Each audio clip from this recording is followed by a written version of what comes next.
Axşamınız xeyir olsun. Azərbaycan televiziyasının xəbərlər xidmətinin saat 19-a hazırladığı buraxılışla studiyada Əfsanə Ümidliyevadır. Əvvəlcə anonslara nəzər salaq, daha sonra ətraflı. Deməli, orta əsrlərə aid silahlar bugün də sərgilərdə sənət əsərləri kimi nümayiş etdirilir. Gəncə sakini Şaiq Məmmədovsa məhz belə sənət nümunələri hazırlayır. Əməkdaşlarımız sənətkarın emalatxanasında olublar və reportaj hazırlayıblar. Qılınc, qalxan, xəncər, bıçaq, dəbilqə, qolçaq. Orta əsrlərin ən qanlı savaşlarında istifadə edilən bu silahlar, yaraq əsləhələr, hərbi geyimləri həm də Gəncədəki bu emalatxanada görmək olar. Şaiq Məmmədov artıq 30 ilə yaxındır dekorativ tətbiqi sənətin bədii metal işləmə növü ilə məşğul olur. Alim, pedaqoq, rəssam, sənətkar və kolleksiyaçı kimi bu sahə üzrə həm nəzəri biliklərə sahibdir, həm də xeyli nəfis və dəyərli sənət nümunələri yaradıb. Ümumiyyətlə, Azərbaycan təsviri sənətinin bütün növlərinin əsasını xalq sənətimiz təşkil edir. Və xalq sənətimizin də ən geniş yayılmış növlərindən biri bədii metal işləmədir.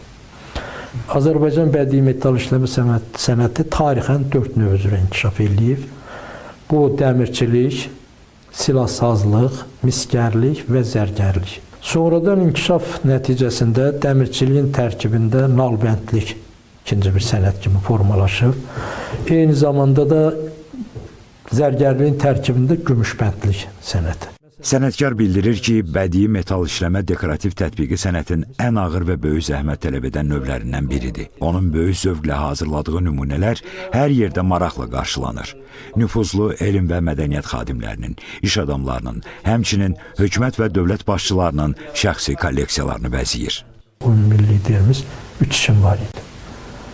Əsasən Quran üzü idi, Kitab-ı Dədə Qorqudun drizindəki əl yazmasının üzlüyü idi.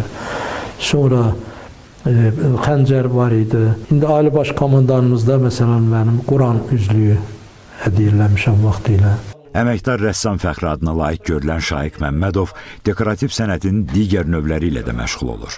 Gözəl zərgərlik nümunələri, sırğalar, üzüklər, qolbaq, bilərzik və boyunbağlar, eləcə də Nizami Gəncəvi, Məhəmməd Füzuli, Dədə Qorqudun təsvirləri həkk olunan kitab üzlükləri hazırlayır. Şəffaf şüşə üzərində rəngli şüşə ovuntusu ilə düzəltdiyi sənət əsərləri də maraqla qarşılanır. Xaliq Qurbanlı, Fuad Quliyev, Elnur Orucov, ASTV Xəbər.